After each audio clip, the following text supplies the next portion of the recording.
Welcome to the Misfit One Lifestyles with Elizabeth Colin. She will awaken and connect with your Misfit One. Are you tired of the ups and downs in your life? Are you ready to live a healthy lifestyle once and for all? We are talking about all aspects of your life. Being fit is not just physical, it's also your mind and soul. Learn how to take steps in your life to move towards your goals. Elizabeth's goal is for everyone listening to the sound of her voice to get fit. Let's get focused, let's get intentional, and let's transform. Now here's your host, Elizabeth Colin. Hey guys, welcome to another episode of Misfit One Lifestyles with your girl, Elizabeth Colin. And listen guys, bam! Today's episode is going to be full of adventure because we have a guest that is going to give you so much insight and on pushing yourself to the limit. And I cannot wait to introduce you, Mr. Brett Solomano. Solomano. I said say it with an Italian accent. You went for Solomano. it. Yes. How are you today, bud? I'm doing good. It's a little bit warmer here in Atlanta. The cooler weather is starting to tweak a little bit, and we've got a few warmer days, so I'm feeling good. Sun's shining outside my window, and I'm doing great. Yeah.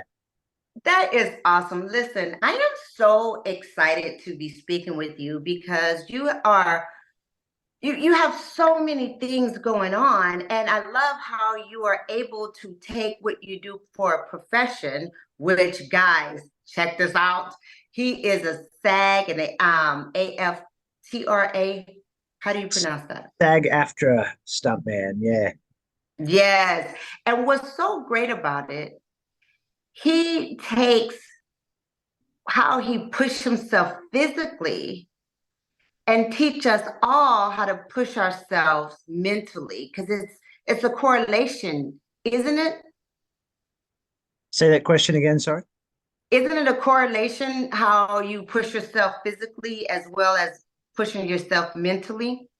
Absolutely. It's in a film environment where you're filming something different every day, it's never the same thing.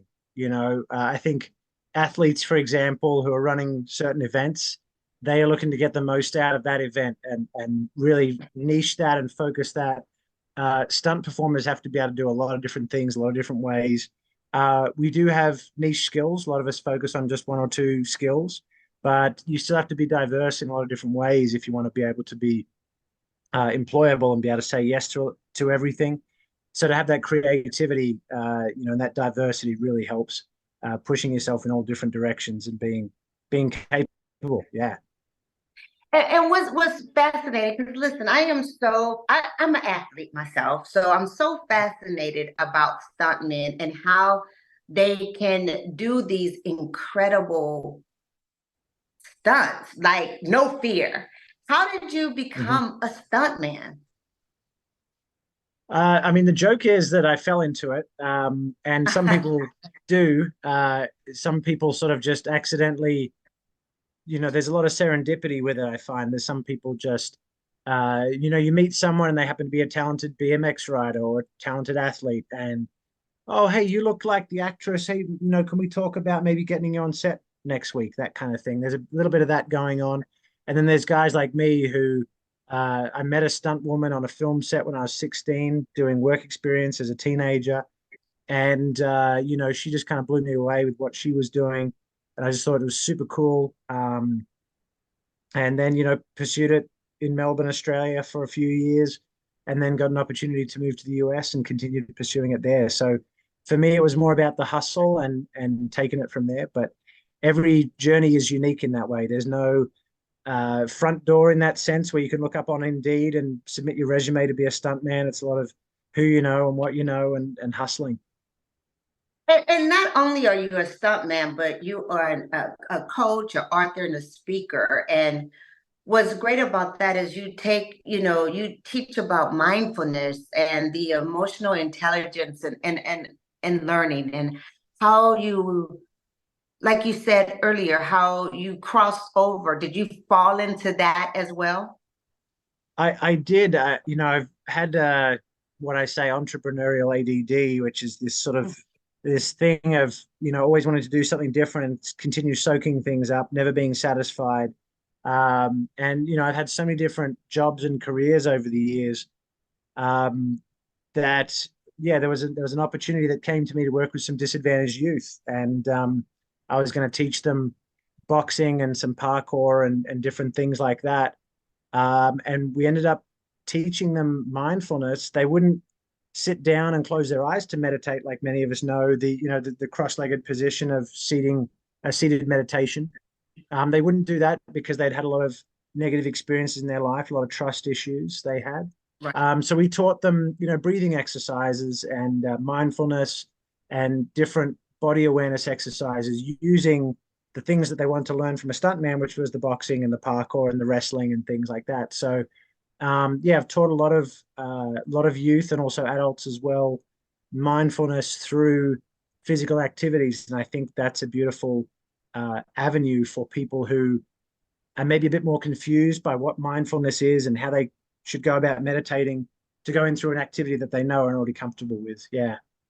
Can you talk about that a little more? Because I love that connection that you're saying, because I Mhm. truly believe that people have to come at it a different way, especially mindfulness. Not everybody can sit down. I'm that AD. Listen, nobody have to tell me I am ADHD.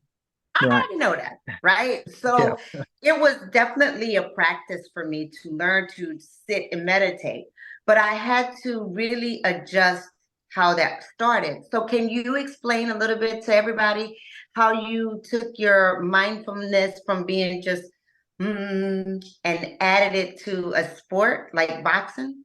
Absolutely. Yeah. So I know for me, I spend a lot of time in my mind, and a lot of us do, and it's a beautiful tool, but that tool can sometimes, as they say, the monkeys are running the circus kind of thing. So that was definitely my case, and I'd have these guided meditations that I used to do back in the day when I was first learning, and the instructors or the meditation teachers would say, well, focus on your breathing, focus on your nose, focus on the sensations in your body, that kind of thing. And no disrespect to any of them, it works for a lot of people, but for me, that just made my the voices in my head or the noises in my head get louder, you know. Let's Okay, talk and about so it. it's literally, this is me commentating the voices in my head. Okay, so I'm focusing on my breathing. Yeah, my breathing's labored right now. Okay, maybe do this, maybe do that, but it doesn't get me out of my head, and it doesn't get me out of the past or the future, which is what it's supposed to do. It's supposed to bring you into your body, and it just was very counteractive. Yeah, and you know what I'm talking about. You're laughing, And so I I know get it. it's Yeah. crazy because it's like, now, especially for extroverts and people who are very active, it becomes more stressful for us than a Hmm. meditative practice because, oh, am I supposed to be quiet? Am I breathing right? Who's talking? Wait, well, I missed what how many times am I supposed to be holding my breath? Do I go in? Do I? And so it becomes much more stressful Hmm. to extroverts or people who are very active than it does meditative. So I love the fact that you said that because everybody thinks that it's so easy. Like I'm Hmm. just going to sit there and meditate, and not for everybody. So No, thank you for making that point. If you are feeling that way, you are not alone. absolutely, absolutely. Yeah, and that's the trick, is that, just like any sort of other exercise, Elizabeth, it's like, we're told, oh, you should get out there and run more. You should get out there and do yoga. Swimming's good for you. There's so many different sports and exercises, but I think most of us just need two, three, maybe four that we do on a regular basis. A little bit of cardio, a little bit of strength and resistance, and a little bit of flexibility. Then you're in the elite if you're doing that on a regular basis, because most people can't even get that. And hey, that's okay. We're all in a different uh, space in our lives, but we have to be able to find the thing that works for us. Yeah, the activity that will give us what we're trying to get. Hmm. So for people who are looking to really become more mindful, and I want to talk to you, what does that mean for you? Because mindfulness means different things to different people, Yep. Yep. right? it pops Absolutely. up like some people automatically go, right? Touch their fingers, whatever it is. So what is it? What does mindfulness mean to you? So for me, it's about getting out of the mind, even though it says mindful. There's a bit of a counterintuitiveness to that because for what it means to me, it's about tuning out the signal and the radio frequencies that you have in your head and being able to focus into the present moment, whatever that is. And if you're focused on your thoughts, there's a chance that there's a charge around those thoughts. The thoughts will either be thinking about, oh, this is good, that's bad. She's good, she's bad. I'm good, I'm bad. Something in that kind of thing, and you create this separation and dissonance, which is what you're trying to get away from with the mindfulness. Or it's taking you into the future, again, good or bad thing happening in the future, or taking you to your past about how you did this good or bad thing, giving you another charge there. So you're neutralizing those charges by bringing yourself back to just the sensations in the present moment. Okay, I'm feeling something. I can feel the wind on my face. I can feel the sun on my back. Neither's good or bad, but if you make it good or bad, that's when you start unraveling what you're trying to do. And if you can just bring it back to a neutral, objective observation, I'm feeling this right now. That's where you want to get to and get rid of that charge as much as possible, the dissonance and the differences, and just bring it back to the present moment any way that you can. Yeah. I love that. You guys, that was some good little knowledge right there. You dropped that real smooth. Like, yeah, just, feel the moment, like feel the wind, which is true. He said, get out of your mind, mindfulness. Mm-hmm. Yeah. Be in the present, stay in the present and be aware. That's exactly a amazing definition of mindfulness, is to feel the wind in your face, the sun on your back. It's just to feel whatever is in the moment. And Mm-hmm. like you said, when you start to add things negative or positive, then that's when you kind of derail, you off of the track, and you want to stay in the moment. You want to stay mindful. Now, how do you teach that to someone like us? The people Yeah. who's ready to move, and it has many ways, but how would you do that? So I'll give you the roundabout answer and a few stories, if I may. So when I was learning to stunt drive, my mentor would tell me he'd give me these little games on the road to play with. So, I'm driving along, and whenever I change lanes, I'd hit the cat's eyes. We call them cat's eyes in Australia, but they're the reflectors on the road, right? So you have these reflectors, and when you run over them, you can hear them go clack clack, and you hear the clunk under as you run over them. And that would be my little mental game that even though it's on the road, I can bring myself into the present moment by deliberately trying not just to stay in my lane, which we can all do, except when we're inhibited in some way, but actually get much more refined and get more mindful in that moment by trying to hit the reflectors as I change lanes or trying to keep myself at the speed limit, not a mile or above or below, just at the speed limit, 60 miles an hour. That's my goal. And if I can use my focus and my awareness with the controls to really just feel that sensitivity, that's a beautiful exercise. Taking that That is, to go for it. What were you going to say? You're going to say something? I was like, that is a really good point, to stay focused on something. My whole platform is about living fit. And when I say Mm-hmm. fit, I mean focus plus intention equals transformation. So I Mm, love how you just said you focus on one thing. Don't say not a mile faster or a mile slower, right? For the speed limit. That's a great thing. And that would be yeah, very hard to do. it can be. Look, I say with things like that, and especially meditation as well, Elizabeth, as you know, it's not easy, but it is very simple. And sometimes those two don't go hand in hand. So, yeah, it's all about. And look, it doesn't matter if you're rolling 5 miles an hour over the speed limit faster or slower. It's against the law, but a lot of people do that, and we forgive ourselves for it. I don't support that, of course, but the world's not going to come to an end, but we could do better by bringing ourselves back to that refinement of our skills in something like driving, and speaking to an activity that anybody else could apply this to. I have the trifecta that I use for training this kind of exercise with people. It's focus, like you mentioned, breathing, and posture. So if you can take any activity and make those three deliberate, what are you focusing on? How are you breathing? And what's your posture like? You think about any martial arts, you think about any dance, any physical activity, there's always a deliberate posture. And if you can just make that a little bit more deliberate, that's going to change how you bring yourself to the present moment. Thinking about cooking, what are you focusing on when you're cutting the onions? Do you just cut them?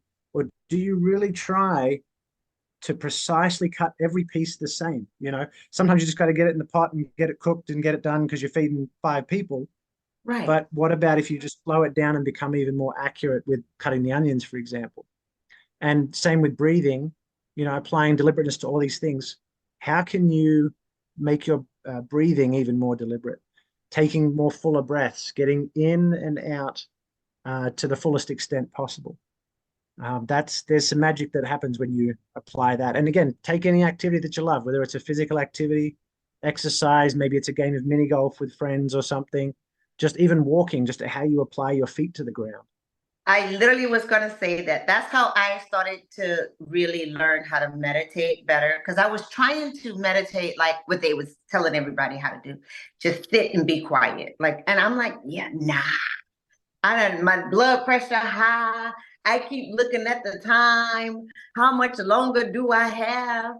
So I just literally started doing walking meditation, and I was focusing on my step. Heel toe, heel toe, heel toe. And then that was actually the gateway for me into learning to take it off the streets to the seats. You see what I did there? Off the streets to the seats. So love it. No, that's perfect. No, and that's exactly it. So in the workshops that I do, we play with a lot of different meditation exercises. Some are more familiar, some are less familiar, and just commentate those to people. What did you notice? Maybe this isn't for you, and that's okay. We do some seated closed eye meditations, guided meditations. We do some walking meditations, and there's a style for everyone, and we just have to allow ourselves to find it. How do we stay connected with you? How do people reach out to you and learn more about your techniques? Because we're going to go into some other stuff, but I want them to know how to contact you. So they can find me on my website, stuntmansguide.com. And I have a little blog there and a few other things going on, and we'll be adding to that more and more as I go. And I'd love to be in touch. I'll have a few little programs going throughout the year, and you can contact me if you want to get in touch for coaching. I do one-on-one group workshops, and corporate groups and working with kids and all sorts of different stuff. And every day is a new day for me in that. So I love to serve all the people in different ways. Yeah. And one of the things I really love is that you teach people how to overcome their fears and barriers to learn. So what is your technique for that? Because I think that is, I love how you say, you walk through fire and all this metaphorically, right? So how do you really, how are you able, first of all, to face your fears? Right? And then how did you take that to incorporate it into ways to teaching others? Sure. So, most of us, it's kind of sad, like with the meditation, Elizabeth, we don't get taught that in school. And I think everyone should be getting taught a very basic meditation practice throughout school, because it's one of the fundamentals for self-awareness. And speaking to fear, let's say I'm here right now and I want to go over there, or I want to have that thing over there, be that thing over there, get a role, get a job, have more money, have better relationships, whatever. There's skills that I need to develop, and there's resistances that I need to overcome. And fear is one of those resistances. There's many of them. There's procrastination, there's perfectionism, imposter syndrome, a whole bunch of them. And being able to get the skills is one thing. but to remove the resistances is another. And the resistances, they're probably going to be internal more than we think. Sometimes we say, well, I could do that if I had more money, or I could do that if they liked me more, or whatever it might be. But the more we can internalize that responsibility for that resistance that's going on, or the block that's there, the better off we're going to be. So I'll give you an example, and it's a perfect segue, having just come from the mindfulness conversation we just had, and that topic and that thread. Because when you have an emotion, there's two parts to an emotion. There's the mental aspect of it, and then there's the bodily aspect. What is your body doing when you have that emotion? Is it high energy? Is it low energy? Is it agitated, or is it numb? Is it depressed? Is it dull? Is it, and it wouldn't be a good or bad feeling as such, because a feeling is just a feeling. It's either got lots of energy, or it's kind of muted and neutral. So if you can use your meditation processes, just like I mentioned, to quieten the body and to tune into the body, and just maybe get some movement going on to be able to relax the body and or raise or lower energy as you need, then you can focus on the mind. And the mind, as I mentioned, is going to charge the experience in some way. If you think about the emotion of fear and the emotion of excitement, they both feel very similar in the body. But excitement is going to be a toward emotion, and fear is going to be an away from emotion, all because of the way the mind associates with the experience. So true. Yeah. So true. And I use that which is a great, when I was a model and I had to do runway, and it was a big ordeal or something. I was so afraid. So I went in the bathroom and I was like shaking, and I'm like about to cry my makeup off. I already did hair and makeup. And I called my big brother and I was like, I'm just so scared. And he's like, you scared? Like fearful? Like, yeah. He goes, are you excited or are you fearful? And then he had to walk me off the ledge. But I think that's great that you said that, because it's very true. It's that same, it could be the one that makes you want to go towards it, or to make you back up off it. So it was a great example when you said that, made me think of that, because that's very true. I think people can relate to that. You guys know when you have that feeling, you don't even know, and you want to sit there for a moment, like Britt said, like sit there and really understand what the feeling is that you're having. Are you running towards it, or are you backing up? And then that's where you ask yourself another question. Because like you said before, listen, I like to tell people we are the IT of our life. We are it. Nobody's going to come and rescue you. We're not going to have a knight in shining armor. We're not going to have, somebody saying, let down your hair, Rapunzel, Rapunzel.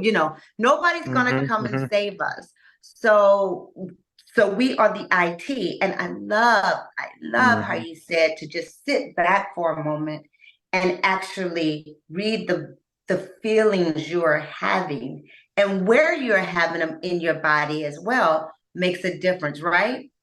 Absolutely. And that's the beautiful thing is, it's not just a feeling of fear. Okay, hang on, let's sit down. What's the mind doing? What's the body doing? What's my heart doing? Think about the metaphor of a car. If the car's broken, you don't just say, well, the car's broken. A good mechanic is going to get in there and narrow down every single piece and say, okay, it's like my truck, for example. I own a few semi-trucks. One of them's got a problem right now, and it's a knock sensor harness. Now, you don't know what a knock sensor harness is, probably, because you don't spend time with semi-trucks. And I didn't know before I owned them. But it's not the truck that's broken, it's that particular piece. And the more we can sit with our emotions and say, okay, what is actually going on for me here? And the more questions we can ask, the more things we can pull it apart, the more we can diagnose ourselves and say, yeah, I really want this to go well, and I'm worried that it won't. Or maybe it's tying into a negative experience that I had in the past. And the more you can pick that apart through self-coaching or coaching with someone like myself, the better chance you're going to have of developing more awareness and working with some amazing tools to be able to overcome those kind of resistances you might have. And And I mean, since you said something about your semi truck, don't you hold the Guinness World Record for driving the semi truck and trailer the longest distance ever in reverse? That's right. Yeah, 55 and a third miles in reverse in about 4 hours. So the distance is one thing. I think most people can learn to back a semi truck in a few weeks. I used to teach students how to do that. But to be able to do it at speed, at an average speed of 14 miles an hour for 4 hours, that's even more impressive to me personally. So Yes, that was a I'm fun like, day. wow, that is craziness. Okay, so how did you do that? Like, what can give us the story? Because how did that just happen? So, like with most things, uh, that's not something you just accidentally do. Right. I just my reverse gear got stuck one day and I kept going. No, it didn't happen like that. It was years of driving, trucking and bus driving and lots of other little side jobs that all contributed towards stunts. Gave me my bread and butter between stunt jobs for a while, and trucking was a big pinnacle of those. So I spent a lot of time between stunt jobs doing trucking. And as I say, I loved the focus and the development of like hitting the cat's eyes, like I mentioned, and that kind of mental creativity. And I became an instructor at one point, teaching new students. And we were showing off on the range one day, teaching them how to drive. And we tell them what to do, and then they can't do it. If they can't do it, they're like, well, it doesn't work. And I say, no, of course it works. And I have to get in there and show them again and remind them that it's not just a method, but it's a practice, and you have to feel it out. And there's a little bit of artisticness to it, a little bit of scientific, mechanical, just left does one thing and right does the other thing. So I get in there and show off and do it at speed. And I realized that after that and a few other little events, that a semi truck can do about 25 miles an hour in reverse if you can hold it in reverse and in a straight line at that speed. So I just, one thing led to another, and me being creative and kind of maybe, yeah, it's the stuntman brain in me wanting to take it to the nth degree of what does it look like to drive this thing for hours in reverse, and what would the record be? The previous record was 39 miles, and we smashed it with 55 miles. So, yeah, fun times. And that's what's so great about what you do, because like you just said earlier, that the students are like, well, you can't do it. You're like, no, let me show you that we can.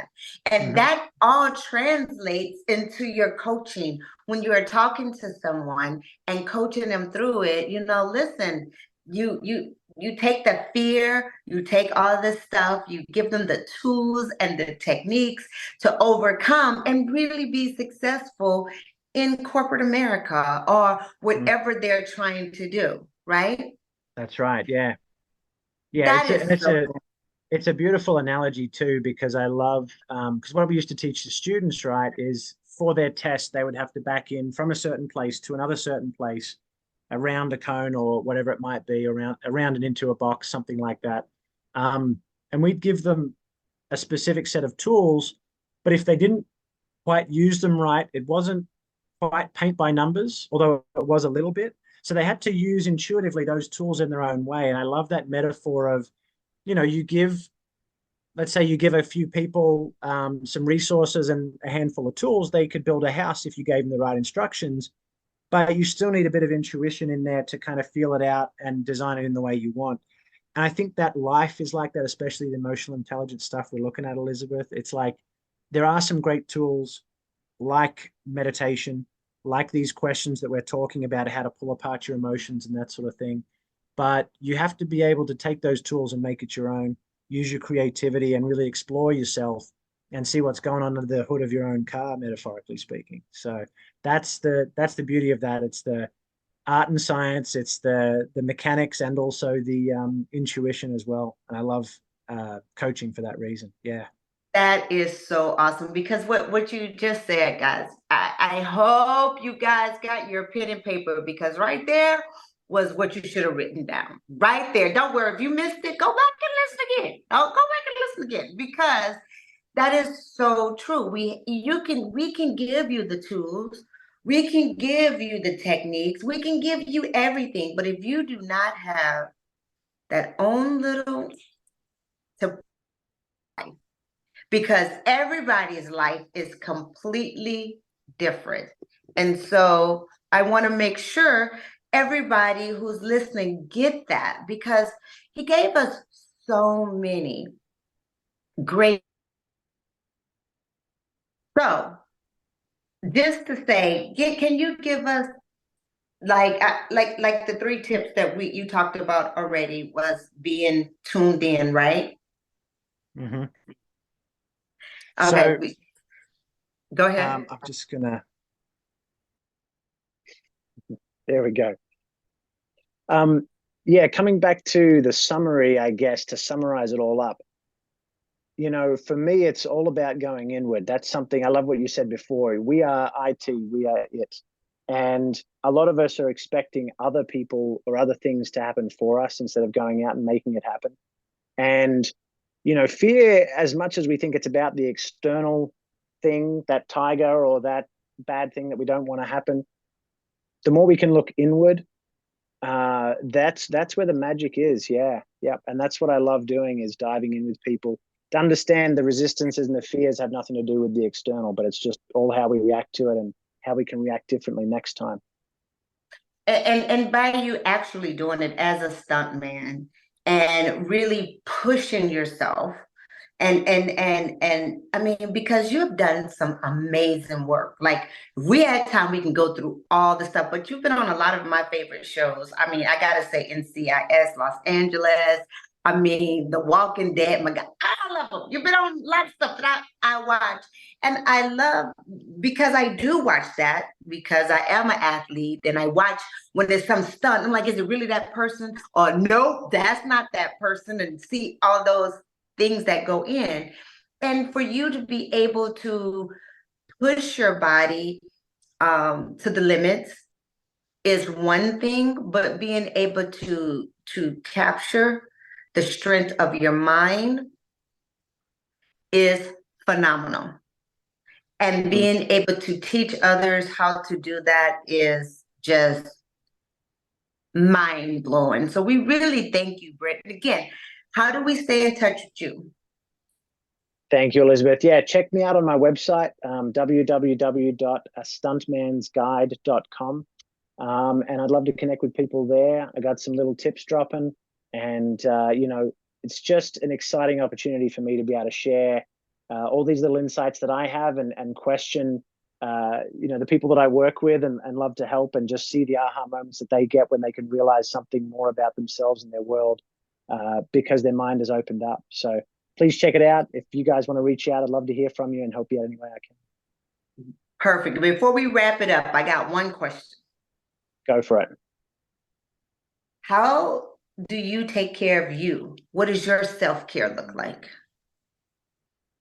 So my self-care right now, and I'll preface this by saying, on most of my email signatures, not all of them, but some of them have: be curious, learn often, live deliberately. And I think I can boil most of my self-care down to living deliberately. The world gets pretty crazy. I've got lots of different things going on, but the more I can be deliberate and give myself, and I never thought I'd say this, but the more I can come back to discipline and a routine as much as possible, and check off those habit tracker moments every day, that's where the magic happens for me. So if there's something I need to be doing, it could be something like brushing teeth or whatever, sure, we all need to do that. But I put it on my habit tracker to remind me. And the discipline leads to the self-care, I think, for me. And it's about that living deliberately that I talk about there. Yeah. Wow. That's great words of wisdom. Guys, thank you so much for tuning in. Thank you, Mr., for all the information, because that was fire. I loved every moment of it. Is there anything else you want to tell the people? No, just thank you for listening. This has been a beautiful conversation. I love the excitement we've both got for all this stuff. And the more conversations I can have around all this stuff, it just lights me up. I'm just so grateful. So thank you. Thank you. Thank you. Okay, you guys, till next week, live fit. I hope you enjoyed this episode of Misfit One Lifestyles. Listen, when you are fed up and sick and tired of living this stifled overwhelmed and overstressed life, and you're ready to live the fullest, richest, and healthiest life by gaining more confidence, more energy, and more clarity, living in your best self, you know what to do, right? Go ahead, go to my website, misfit1.com.